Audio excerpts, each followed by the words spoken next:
Hi friends, అందరికీ నా హృదయపూర్వక నమస్సుమాంజలులు. ఎడిటోరియల్ కథ గాడ్ ప్రామిస్. ఒకసారి దేవుడు తాను చేయాల్సిన కొన్ని ముఖ్యమైన పనులను ఒకానొక పెద్ద మనిషికి అప్పగించి, అవి చేస్తే ప్రతిగా అతని స్వంత జీవిత వ్యవహారాల్లో కూడా తాను అతనికి సహాయం చేస్తానని వాగ్దానం చేశాడు. నీ పనులన్నీ చేయించుకొని తీరా నాకు నీ అవసరం వచ్చినప్పుడు మాత్రం చేయిచ్చేసి వెళ్ళిపోవు కదా. కాస్త అనుమానంగా అడిగిన పెద్ద మనిషితో, అలాంటిదేం జరగదు, నన్ను నమ్ము, కావాలంటే నేను నీ వెంటే ఉంటూ నీతో పాటే అడుగులు వేస్తూ ఉంటాను, గాడ్ ప్రామిస్ అంటూ నమ్మబలికాడు దేవుడు. సరే, దేవుడు కదా, మోసం చేయడులేని సర్ది చెప్పుకున్న పెద్ద మనిషి తన రోజువారీ కుటుంబ వ్యాపార మరి ఇతరత్ర వ్యవహారాలతో సతమతమవుతూ కూడా దేవుడు అప్పచెప్పే పనులను చెక్కబెడుతూ ఉండేవాడు.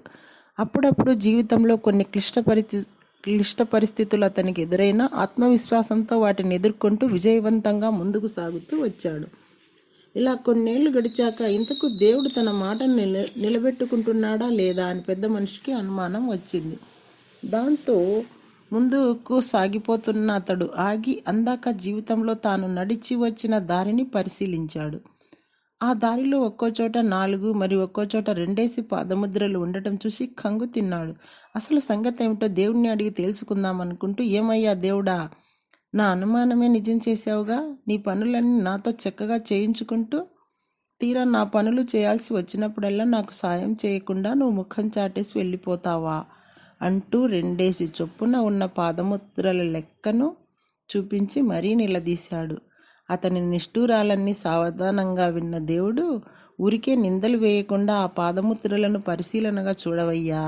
నా పనులను నువ్వు చేస్తూ ఉన్నప్పుడు ఇద్దరం కలిసే అడుగులు వేసినా, నీ పనులు నువ్వు చేసుకుంటున్నప్పుడు మాత్రం నేను నిన్ను నా భుజాలపై ఎత్తుకొని మోశాను.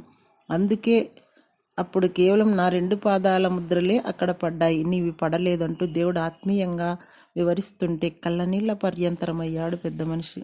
సొంత కుటుంబ బాధ్యతలను చక్కబెట్టుకుంటూనే ధ్యాన ప్రచారాన్ని కూడా విశేషంగా నిర్వహిస్తున్న పిరమిడ్ మాస్టర్లందరికీ ఇలాంటి అనుభూతులు కోకొల్లలు.